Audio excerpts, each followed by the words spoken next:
Oh, guys, you man, I am Tessellating Hexagons, back with another slice of Wario Land, the Shake Dimension. Let's not waste any time and just dive on into Gurgle Gulch. It's probably gonna suck, but hey, that's the nature of secret levels in the Shake Dimension, or some such slubbly... I think that might be my greatest intro of all time. Clearly, hang on a minute, what does that silver icon indicate? Don't collect large silver.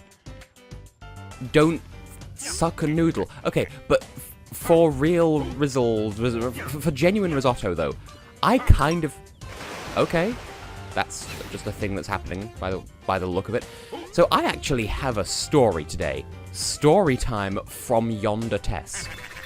So, as a child, I used to watch television. And that's the end of the story. No, but there was this show that used to be on as a child. And I had almost forgotten about it, but I was talking to my mother yesterday just about programs that I remember from my youth, and this was one that came up. And all I could remember... Oh, that's a silver! I'm sorry, Tess, what? I don't care. That's a challenge one to come back forward. Okay, let's just fail everything at once. Whatever, I'll take it. So, I'm in the middle of a story. So, all I could remember was there were these two little magic people who lived inside a handbag. And that was... like, that wasn't it, but, like, that's all I could remember, basically. And there were these, like, coloured shape patches on the wall of said handbag. And I knew that you could open the patches and there was stuff inside them. But quite what, I don't remember. And my mother, bless her, actually took the time to look this up, just based on what little information I could provide from my memories. And would you believe it, we actually found it? Ooh, there was nothing I could use this for in the other room, right? Implying I could even... Oh, hello, friend. You're up there. Can't even shake you to get money or anything. Sad. Anyway, so she found it. And... oh, that should so not have... What the fuck is that? I'm sorry. Do you exist? Can I shake you? You're just garlic. Oh. Huh. I'm just gonna leave you there for a hot second. Okay, so... my mother found it, and it was a program called The Song Catcher, and it was about this magical woman who just went around she was this mystical creature who went around catching songs in her magic bag, and like every episode would start with her like just doing something, and she'd sing a little song and and catch it in her bag. And then she'd leave it to the two little magic people who lived in her bag to sort of do the rest. I thought maybe I'd need to use that for something, and tragically not. I told you to jump Wario, but whatever. And... okay, this isn't anything. It's not it. How was I supposed to... How? How, though? Because, like, what I need to do is... oh, wait, hang on. I already understand. Anyway, so... my mother found the program, we looked it up, and a fun time was had, basically. And I watched a whole episode of it, and, like, I can't even, because, like, if you know me, you know that I really love cute shit. Like, anything that's adorable, I will just lose my fucking mind over. And this is one of those... really? So, hang on.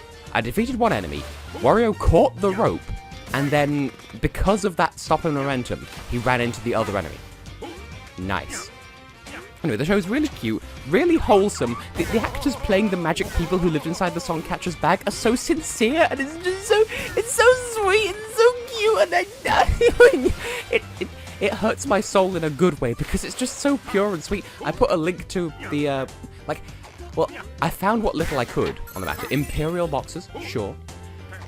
Like I looked, like, once we had the show title, I actually went and looked it up myself to see what I could find. There's no page for it on Wikipedia, there's no... like, there's almost nothing about it online.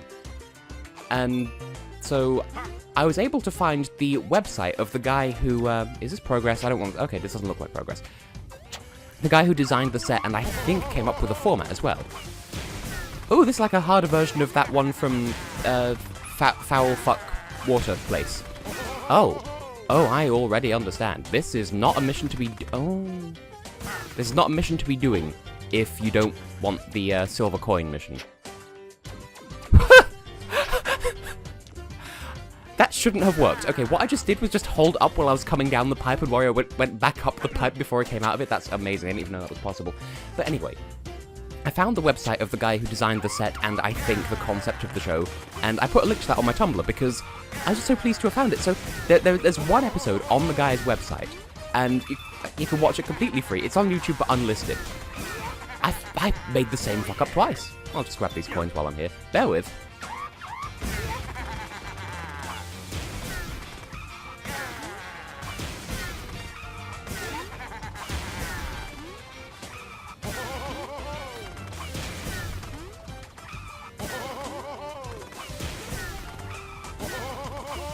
Hey, I actually did it.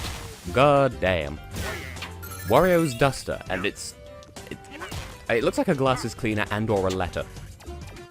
So anyway, it's so wholesome, I highly, highly, highly, very strongly recommend that you go and watch it, just because it's so pure, it's so sweet, and it's just, and it has the triangle patch that I remember, and it's just so pure and so perfect, and I really hope, first of all, that everyone involved with that show, I mean, on Tumblr I've mentioned the actors, but honestly, the actors are so pure and innocent and wholesome and lovely, but honestly, anyone involved with that show, I hope they went on to have, like, a really satisfying and fulfilling career that, like, you know, I hope, just as a reward for creating something so pure and so wholesome in this world that's so full of cynicism at the moment.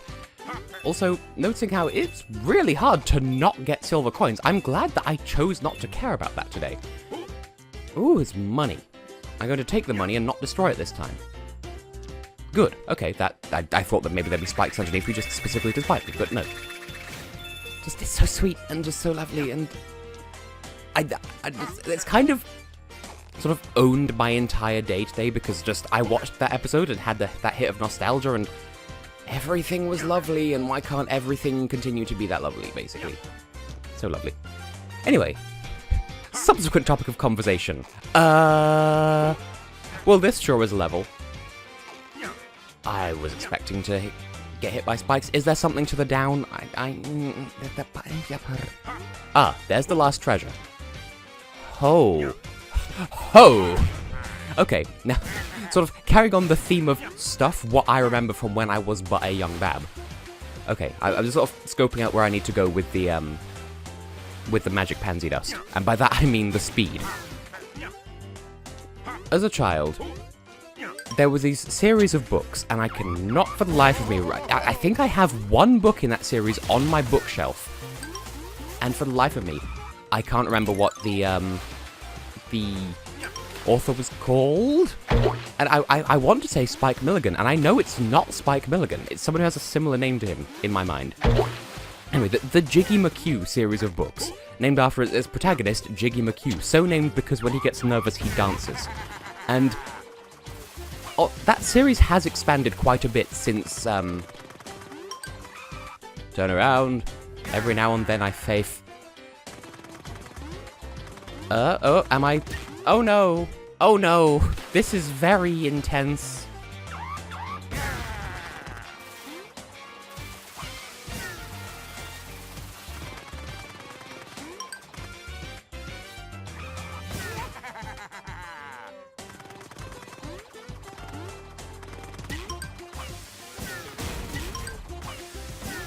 Hey, I did it. Oh. See, that's really relevant to what I've been talking about in this episode. But, yeah. So, Jiggy McHugh. Over the course of the books, certainly the earlier ones, I think there are still a few that I haven't read because they kept releasing more of them, which is fine because it's a good author. I do recommend. It is very, like, it's childish, but, like, in a good way. It's suitable for children, and adults can enjoy them too. Anyway, over the course of the books that I remember, there was, like, Jiggy and Co. would just make these, like, ridiculous face... Apparently that's not enough for a hyper pound. Okay.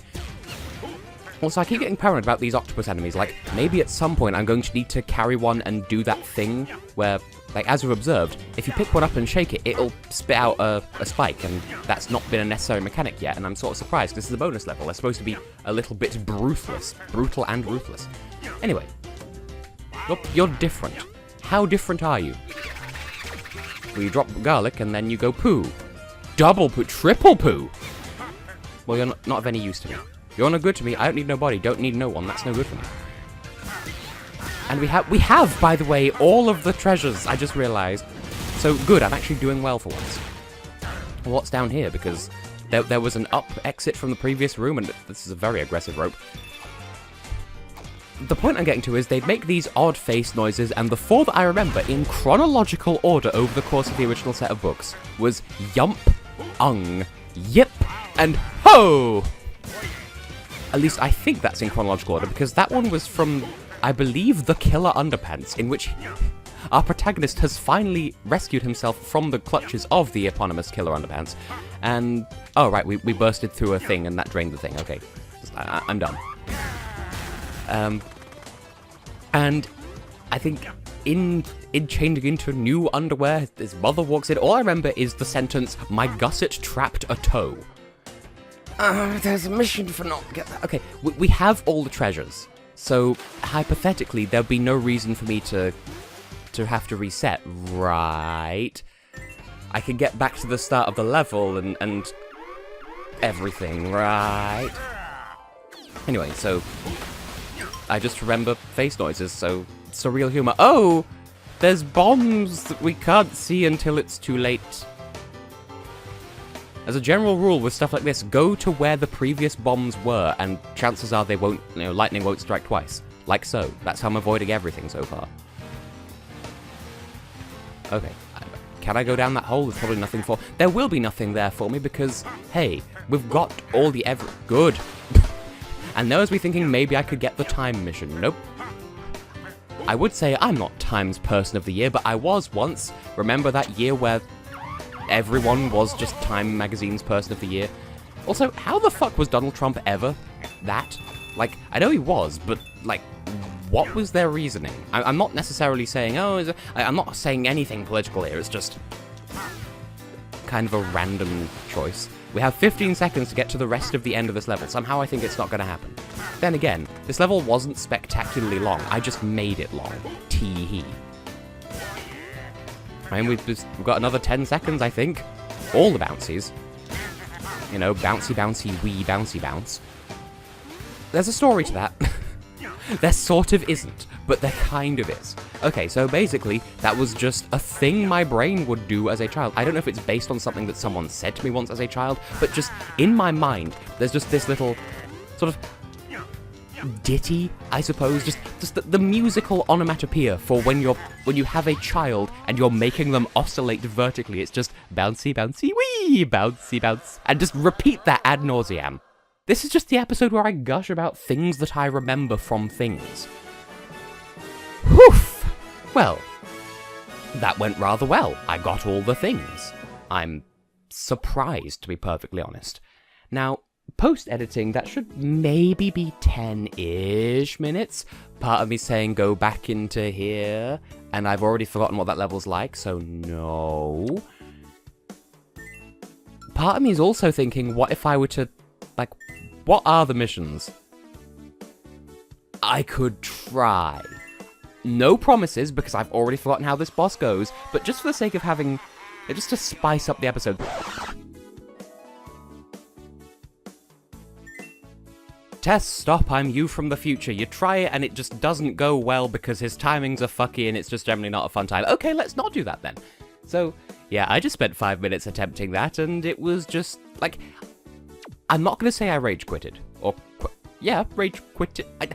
It wasn't fun, is the point. So, first of all, I tried about 5 times before getting the timing down to avoid getting knocked over by earthquakes, and then once I did get that down, I got hit by some bullshit damage and then time ran out. So basically, that was not fun, and also not worth watching. That being said, we don't really have enough time in the episode to take on another level, so I kind of want to go back to a previous level, I guess this one, and see if I can get the other 2 treasures, because... that way we can permanently clear out World 1, so I will see you at the various treasures of here. I think I know what I need to do. I need to go down. I remember needing to go down at some point.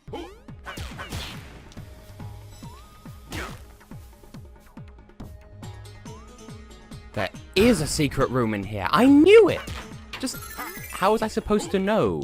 Like, I did know, but... how was I supposed to know? I mean, yeah, it was clearly indicated by, oh, we're covering this particular patch of sand up with blocks, but, I mean, fall down this one, you get to that secret treasure room. Like, fuck yeah, fuck. Anyway, moving swiftly on.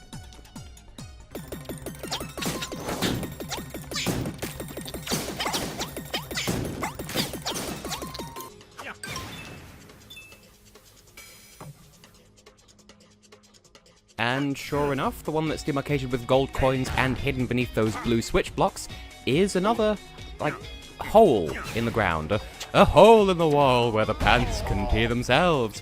It's sort of combining quotes there with Rick and Morty and then also Big Dip on a Bus. And yes, please, bottomless teapot. Well, neither of the treasures were in the down section, but hey, I did a good anyway, so I'm still going to try for that. In case you haven't noticed, I have been trying for the get a load of money mission. Get a load of this. So I'll see you at the end of the level and let you know how that goes.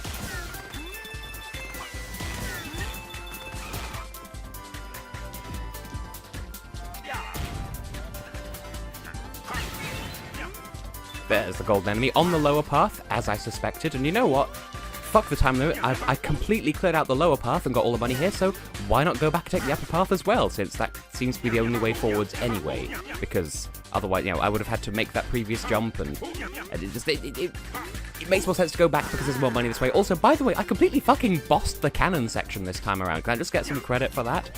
And, well, I'm here and commentating now, so I guess I may as well continue. Well, this time I know to jump in the next room, so I've got that going for me as well, so maybe we can get multiple missions here. I know not to turn prematurely here and completely fuck that up, but that's fine, because this next area gives me a recharge of the maximum fastosity dasherator anyway, so bring me cheese, basically. What? I don't know what that was, and I feel like that was the secret to getting money. And I don't know what just happened. But it wasn't a good. But it wasn't a rock, it was a rock lobster. That was on TV yesterday. I might as well talk the rest of the way now, but I think I already said that. Well, just to confirm. So, not getting the bomb, I got distracted by the fact that there was a cannon, and I didn't know if I needed to use the cannon. So I sort of got perplexed. I think maybe in hindsight, what I should have done is go back and forth, like keep going along the bomb path, and that might lead me back around to where the cannon, maybe it would have led me to the left, and then up, and then to the right, and then it would have dropped me on top of the cannon, maybe, and that would have got me to, I don't know, it can't have been a treasure, because we've got all the treasures, so honestly, I'm happy with this run, because we've got all the treasures, we've got more mission progress. Why is this still here, by the way? Because I'm fairly sure I got this on my first pass through. I mean, it's not as if I'm going to get the money goal anyway, but, you know, it's a nice touch. So looking at my totals, I'm thinking that upper path probably had a diamond, and because those are worth 10,000, that would easily put you over the 36,000, I want to say, required to get the mission for this level, so I'm not that salty in the grand scheme of things, because, you know, we got the 2 treasures. We got all 3 treasures on my first run of Gurgle Gulch. And okay, we're just going to completely forget that I attempted the boss missions, but it was enough to confirm to me they're not worth doing on this Let's Play, because they're for, like, super talented players, and no, I'm not. So that being said, for now, well, in the next episode we'll move on to the secret, we've got a whole saga of secret levels coming up in World 2, apparently, because there's Sneak Peek, there's a hidden map there. There's probably going to be a hidden map in the level after that, just to, I mean, I don't know, there was 2 secret levels in World 1 and 2 in World, you know what, I think maybe it is just a case of, no, there's a 3rd secret level there, well, never mind then, we'll see what happens in the next episode. Something will happen, and it will be seen to, and I kind of want to look at the treasures now, but on second thoughts, no, that can wait till next episode too. So, that being said, I have been, and will continue to be, Tessellating Hexagons, and next time we're not going to, I thought it landed me on World 4 for some reason. No, we're going to go into World 2 and basically do everything I didn't do the first time we were there. See you then for that.